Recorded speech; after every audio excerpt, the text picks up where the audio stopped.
성경 구약 39권이 있고 신약 27권이 있습니다. 도합 66권으로 되어져 있는데요. 여러분들 성경 순서를 보게 되면 에스라, 느헤미야, 에스더 이렇게 묶여 있죠. 여기 공통점이 있습니다. 에스라, 느헤미야, 에스더 이 세 책의 공통점은 바로 무엇이냐면 바사, 페르시아. 성경의 표현대로 한다면 바사가 지배하던 그 시대적 배경을 하고 있습니다. 오늘 1절 보니까 이렇게 표현되어 있어요.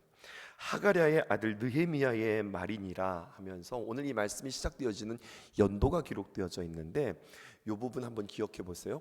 아닥사스다 왕, 그러니까 아닥사스다가 왕이 되어진 지 제20년, 그리고 페르시아 달력을 쓰죠. 뭐라고 이야기하면 기슬루월이라고 표현하는데 이것을 태양력으로는 9월에 해당되어집니다. 그때 내가 누굽니까? 느헤미야가 수산궁에 있었다. 페르시아에 있는 그 수산궁에 있었다라고 하는 거예요. 우리가 한 사람 더 기억해야 될 사람이 있습니다.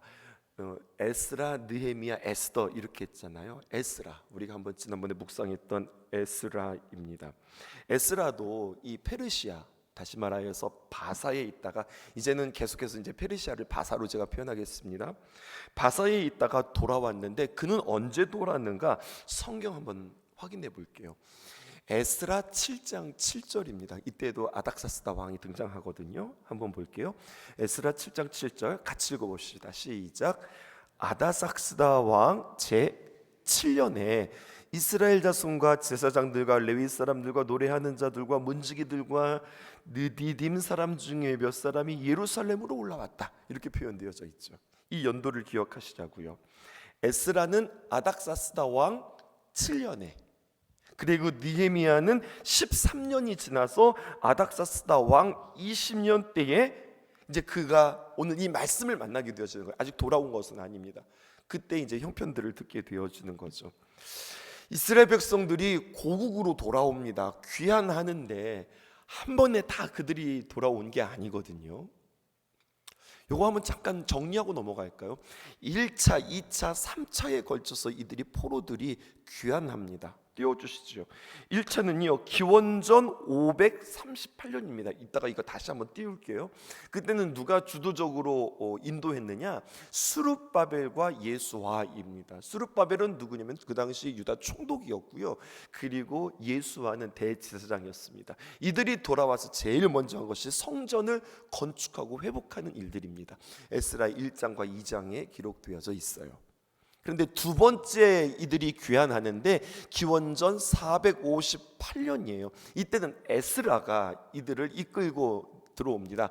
에스라는 누구냐? 율법 학사였고 그리고 제사장이었습니다. 아무래도 이게 율법 학사다 보니 그는 무엇을 회복시키느냐? 어떤 건물이 아니라 심령을 회복합니다.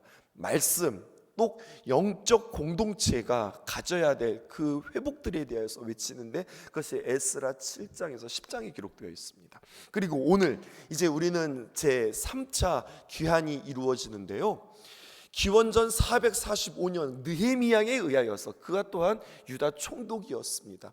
그가 돌아와서 이제는 성전이 아니라 성벽 재건과 공동체를 보호하고 그들의 체계를 회복하고 조직들을 세우는 일들을 그가 감당하죠. 그 근거가 이제 느헤미야 1장에서 7장에 나오는 이야기들입니다.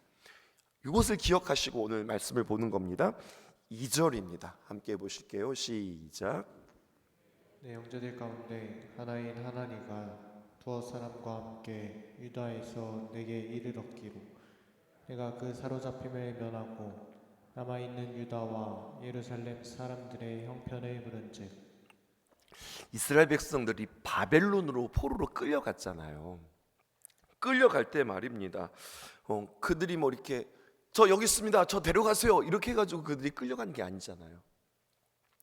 바벨론 군대가 와서 무작위로 이들을 잡아갑니다. 마구잡이로 잡아갈 때에 사로잡힘을 면하고 유다 땅에 남아 있었던 사람들이 있습니다. 아니면 또 어떤 사람들이 지금 이 유다 땅에 있느냐? 1차, 2차, 지금 3차 때잖아요. 1차, 2차 때 포로 귀환 시기에 고향으로 내려가서 정착한 사람들이 있습니다. 이제 지금 이 느헤미야는 바사에 있으면서 거기에 남았던 사람들 혹은 1차 때 2차 때 자신의 고향으로 내려간 사람들이 지금 어떻게 살고 있는가 이게 궁금한 거예요. 그래서 그들의 형편을 묻습니다. 느헤미야를 묵상할 때 여러분들 그때도 제가 이것을 강조했는데요. 하나님의 사람은 누군가라고 할 때에 형편을 묻는 사람입니다. 권사님 요즘 잘 지내고 계세요? 장로님 표정이 좀 어두우신데 무슨 일 있는 거 아니세요? 그들이 지금 어떻게 살고 있는지 그들의 형편에 관심이 있고 그들의 형편을 묻는 자, 여러분 이 사람들이 하나님의 사람들입니다. 우리가 어떻게 살아가고 있을까요? 얼굴이 어둡든지 밝든지 그들이 형편이 좋든지 어렵든지 지금 내가 살기 바쁜데 내 코가 석자인데 지금 나의 삶에만 관심 있고 나 챙기기에 바쁜 사람이 아니라 하나님의 사람은 어떤 사람인가? 하나님 앞에 나와 늘 하나님의 말씀을 듣고 하나님의 말씀에 그 마음이 닿는 사람은 어떤 사람인가? 주변을 살피는 사람들입니다. 우리가 살아가는 이 시대에 비극이 어떤 비극이 있는가? 하나님의 부르심에 대해서 내가 누구인가라고 하는 나의 정체성도 모르고 하나님의 부르심에 대해서도 모르고 살아가는 거예요. 뿐만 아니라 내가 하나님 앞에 어떤 자인지 모르니 자신의 부르심이 무엇인지 모르니 다른 사람들의 어떤 형편이라든지 다른 사람들의 문제에 대해서 궁금증 없이 그냥 나만을 위해서 살아가는 시대에 우리가 살아가고 있어요. 관심 없이 살아가는 거예요. 남이 어떻든 말든 관심 없고 그냥 나만 잘 되면 된다. 이러한 모습으로 우리가 살아가기 쉽다는 거예요. 바꾸어 몰아볼까요? 이 시대에 하나님께서 찾으시는 사람은 누구일까요? 하나님의 사랑을 입은 사람은 누구일까요? 방관자가 아니라 참여자로 돌아보고 개입하고 그리고 궁금증을 가지고 살아가는 사람, 하나님이 그 사람에게 관심이 있다. 오늘 성경을 통해서 우리에게 말씀하고 있습니다. 우리의 마음속에 나로 인하여서 네가 잘 됐으면 좋겠다. 저 사람들 잘 써서 저 사람들 잘 이용해서 내가 잘 됐으면 좋겠다가 아니라 너희들이 나와 함께 있는 동안에 나와 함께 살아가는 동안에 나로 인하여서 너희들이 참 잘 되었으면 좋겠어. 내가 문제를 일으키는 사람이 아니라 내가 문제를 해결하는 사람이 되었으면 좋겠어. 내가 트러블 메이커가 아니라 나는 피스메이커로 평화를 이끄는 사람으로 내가 살아갔으면 좋겠어. 이게 주님 앞에 부름받은 자의 소명이라고 하는 거죠. 고국의 소식을 듣습니다. 그러자 이 느헤미야의 반응을 보십시오. 그렇구나. 아이고 어떡해. 이런 반응이 아니었습니다. 3절입니다. 함께 읽어보실게요. 그들이 내게 이르되 사로잡힘을 면하고 남아있는 자들이 앞에서 표현했죠. 그 이스라엘의 무작위로 바벨론이 그들을 사로잡혔는데 사로잡힘을 면하고 남아있었던 사람들이 있었다는 겁니다. 그들이 그 지방 거기에서 큰 환난을 당하고 능력을 받으며 예루살렘 성은 허물어지고 성문은 불탔다. 이 이야기를 듣습니다. 또 4절에 이 이야기를 듣자 느헤미야의 반응입니다. 내가 이 말을 듣고 앉아서 울고 수일 동안 슬퍼하며 하늘의 하나님 앞에 금식하며 기도했다. 하나님의 사람의 모습입니다. 하나님이 찾으시는 사람, 다른 사람의 고통에 대해서 내가 진짜로 울 수 있는 사람, 슬퍼할 수 있는 사람, 하나님 앞에서 금식하는데 내 문제를 가지고 금식하는 것이 아니라 그들의 아픔과 그들의 문제와 그들의 고통을 가지고 내가 마치 내 아픔처럼 느끼며 그것을 가지고 금식하는 사람, 이 사람이 하나님의 사람, 하나님이 찾으시는 사람, 하나님이 복주시는 사람, 하나님이 쓰시는 사람, 이 사람이라는 거예요. 이 마음 달라고 하나님 앞에 기도할 수 있었으면 참 좋겠어요. 자신을 위해서 울 수 있는 이유들이 많죠. 내 문제를 가지고 주님 앞에 울며 불며 기도할 수 있는 사람들이 많죠. 그런데 내 문제가 아니라 다른 이들의 문제를 가지고 그냥 간절히 기도할 수 있어요. 근데 여러분 그런 눈물 흘려보셨어요? 다른 사람을 위해서 중보하며 기도하는데 그 문제가 마치 내 문제처럼 느껴져서 내 눈에서 눈물이 뚝뚝뚝 흘려지면서 그가 하나님 앞에 중보하며 기도하더라고요. 하나님이 그 눈물을 보석처럼 보시지 않을까요? 이거 오늘 말씀 묵상하고 준비하면서 참 도전되었습니다. 그냥 아유 가슴 아프다라면서 기도할 수 있는데 그 아픔이 내 마음 가운데 막 밀려와. 그러니까 이것은 주님께서 주시는 감동이죠. 그래서 내가 내 문제도 아니에요. 나랑 전혀 상관없는 거예요. 지금 느헤미야 나름대로 자리 잡고 있잖아요. 바사에서 총독으로 있고 나름대로 이렇게 명령하면서 살아가는 사람이라고요. 뭐 울 게 뭐가 있어요. 그냥 내 일 잘하면 되는 거고 내 행정 처리 잘하면 되는 거지. 그런데도 불구하고 눈물을 흘리면서 기도하는 그의 모습을 우리는 보게 되어집니다. 내가 무엇을 해야 되는가 알지는 못해요. 지금 느헤미야는 오늘 여기에 아주 중요한 키를 한 가지 발견했습니다. 막 이렇게 해야 되는데 저렇게 해야 되는데 길이 보이지 않습니다. 그런데요, 무엇을 했다고? 길은 보이지 않고 방법은 보이지 않지만 너무너무나 아파서 안타까워서 그래서 하나님 앞에 기도하는 느헤미야를 보게 되어지는 거예요. 그리고 우리는 이제 이 이야기들의 그 스토리를 알잖아요. 그때 그 눈물을 보시고 하나님께서는 그를 선택하셔서 그를 통하여서 3차 포로 귀환의 리더로 삼으십니다. 느헤미야는 몰라요. 전 이걸 강조하고 싶어요. 자기가 하나님 앞에 어떻게 쓰임 받을지 몰라요. 그런데 한 가지는 분명히 그에게 있었어요. 답은 없었어요. 방법은 없었어요. 하지만 마음은 있었어요. 그래서 하나님 앞에 그 마음 가지고 기도했어요. 방법은 언제나 누구에게 있다? 하나님에게 있다.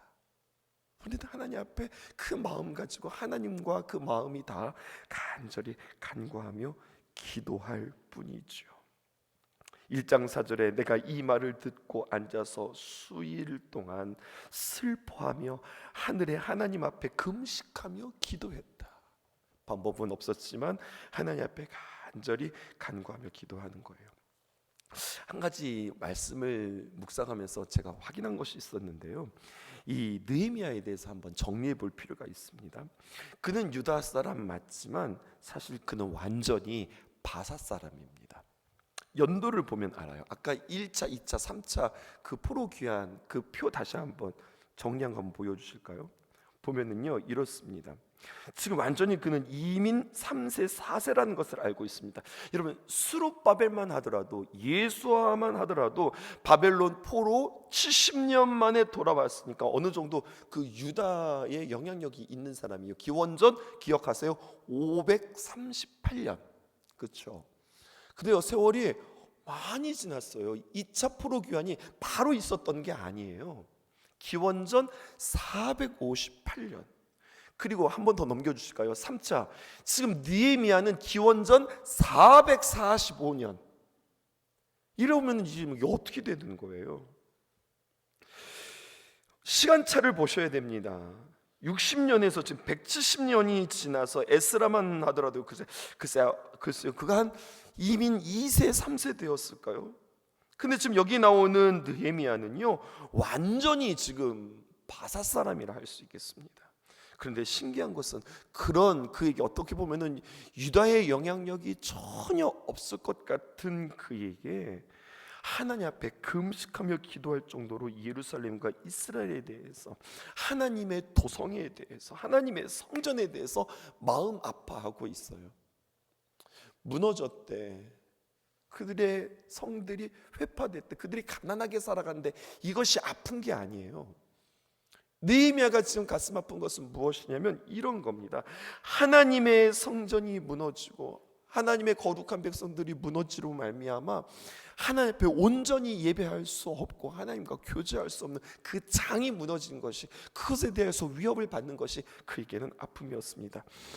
그래서 기도합니다. 6절에서 7절입니다. 6절은 제가 7절 여러분들이 읽을게요.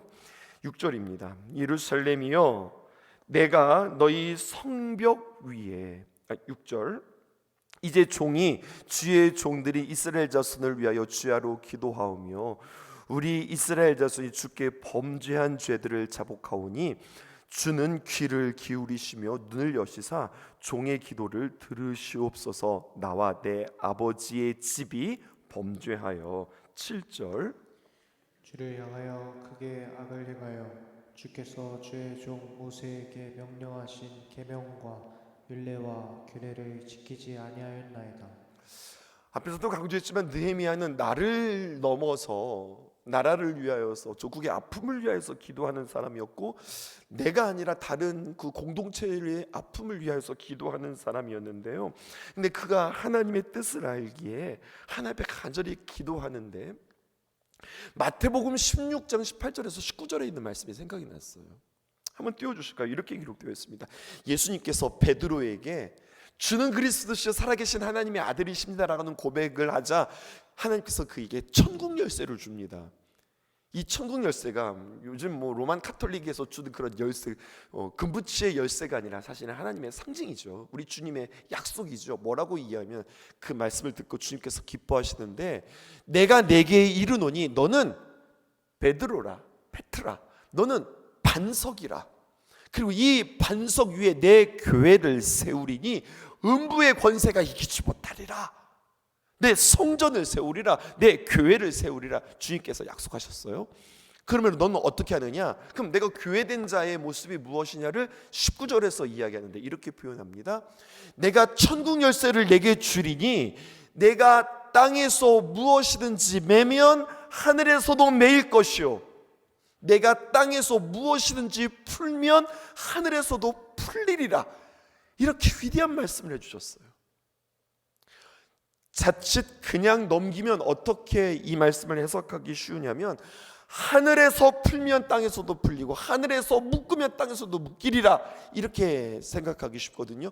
근데 하나님께서 그 열쇠를 하나님이 쥐고 있는 것이 아니라 베드로에게 주는 거예요. 그러면서 뭐라고 이야기냐? 내가 너에게 천국 열쇠를 맡길게. 내가 누구인지 알았구나. 주는 그리스도시요 살아계신 하나님의 아들이십니다. 맞지? 그래, 내가 너에게 이 자격을 준다. 내가 너에게 천국 열쇠를 준다. 내가 순서는 먼저 이 땅에 있는 겁니다. 내가 땅에서 무엇이든지 매면 하늘이 맨다. 너희가 이 땅에서 풀면 하늘에서 풀리리라. 이러면 이게 무슨 말일까요? 어떻게 묻고 어떻게 푸실 거예요, 여러분? 이게 바로 기도라는 겁니다. 이게 바로 중보 기도라는 겁니다. 하나님께서 우리에게 기도를 시키십니다.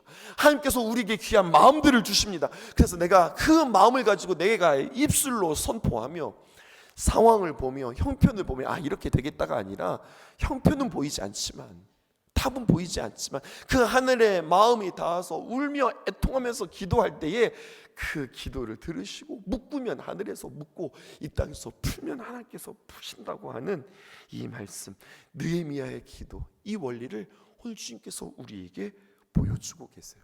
그 구체적인 기도를 한번 보십시다. 8절입니다. 옛적에 약속 붙잡고서 기도하죠.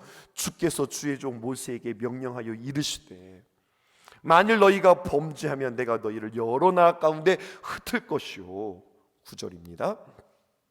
만일 내게로 돌아와 내 계명을 지켜 행하면 너희 쫓긴 자가 하늘 끝에 있을지라도 내가 거기서부터 그들을 모아 내 이름을 두려고 택한 곳에 돌아오게 하리라 하신 말씀을 이제 청하건대 기억하옵소서. 그가 자기 뜻 가지고 기도해요? 아니죠. 늘 강조하는 겁니다. 기도하는데 하나님 이렇게 전에 약속해 주셨잖아요. 우리로 말하면 하나님의 말씀에 이렇게 하나님 말씀해 주셨잖아요. 하나님의 약속, 하나님의 말씀 가지고 기도하는 거예요.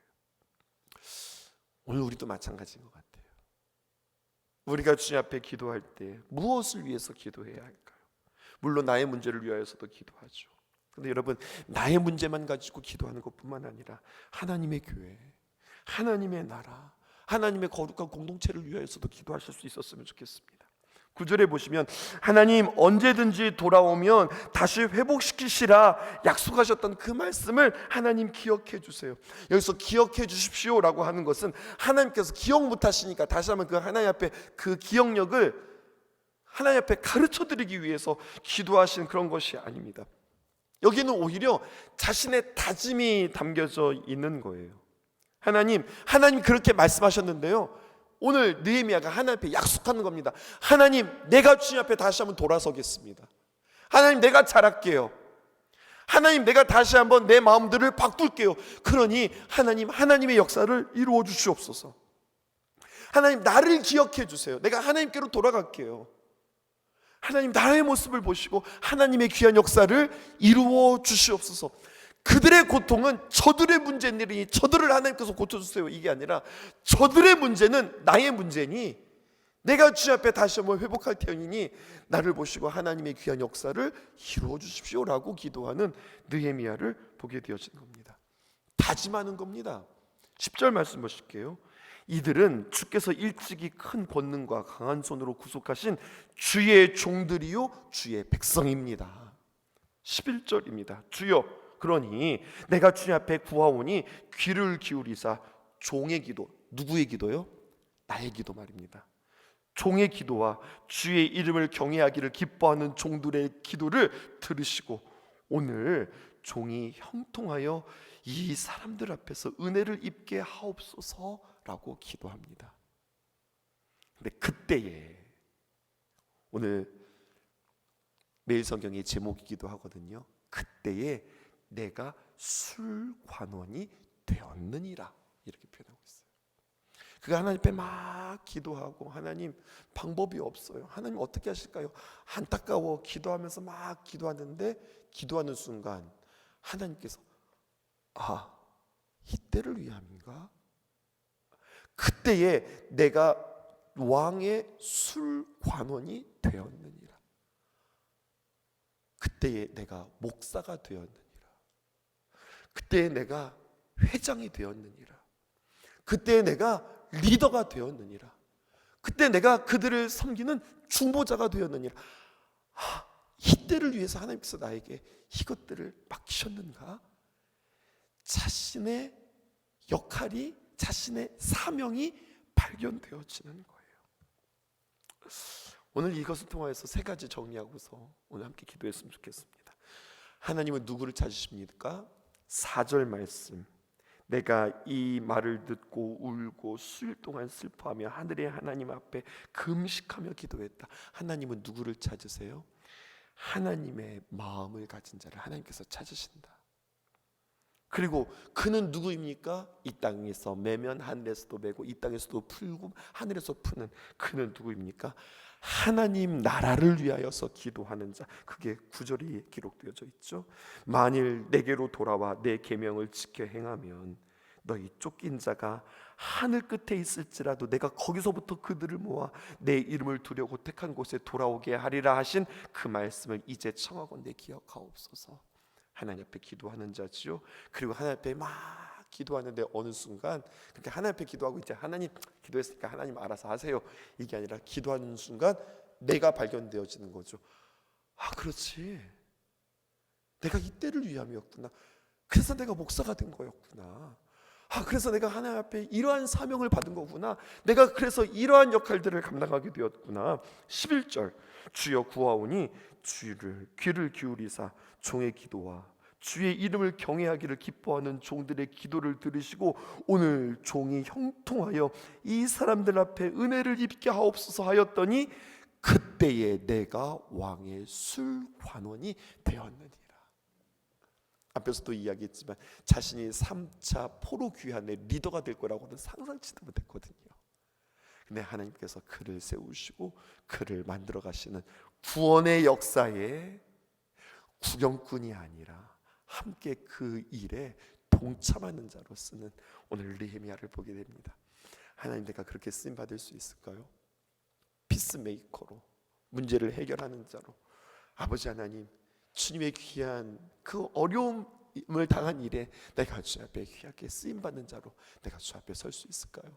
주 앞에 부족하지만 주여 나를 사용하여 주옵소서. 나는 주님 앞에 기도할 뿐입니다. 내 마음에 주님의 사랑과 주님의 안타까운 마음이 있을 뿐입니다. 이것 가지고 주 앞에 나아가는 저와 여러분 되기를 주님의 이름으로 축복합니다. 기도하겠습니다. 날이 저물어 갈 때 빈들에서 걸을 때 그때가 하나님의 때 내 힘으로 안 될 때 빈손으로 걸을 때 내가 고백해 여호와 이래 날이 저물어 갈 때 빈들에서 걸을 때 그때가 하나님의 때 내 힘으로 안 될 때 빈손으로 걸을 때 내가 고백해 여호와 주가 일하시네 주가 일하시네 주께 아끼지 않는 자에게 주가 일하시네 주가 일하시네 신뢰하며 걷는 자에게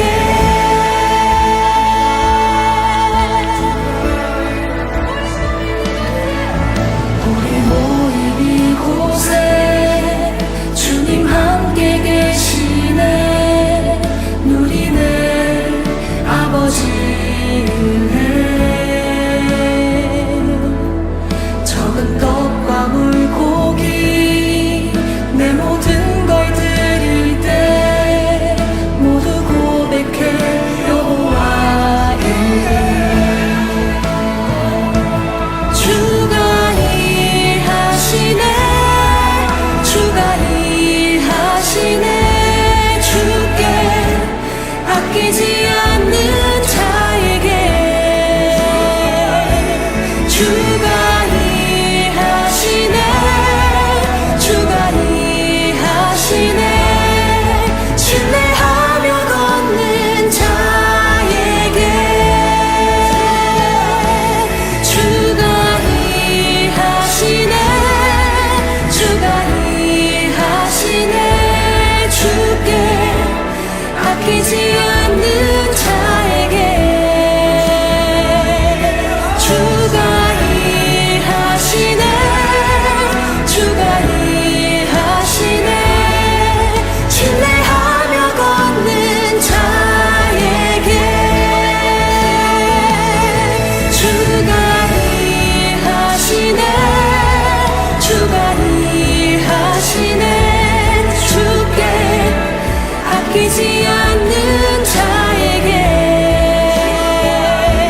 주가 일하시네 주가 일하시네 신뢰하며 걷는 자에게 주가 일하시네 주가 일하시네 주께 아끼지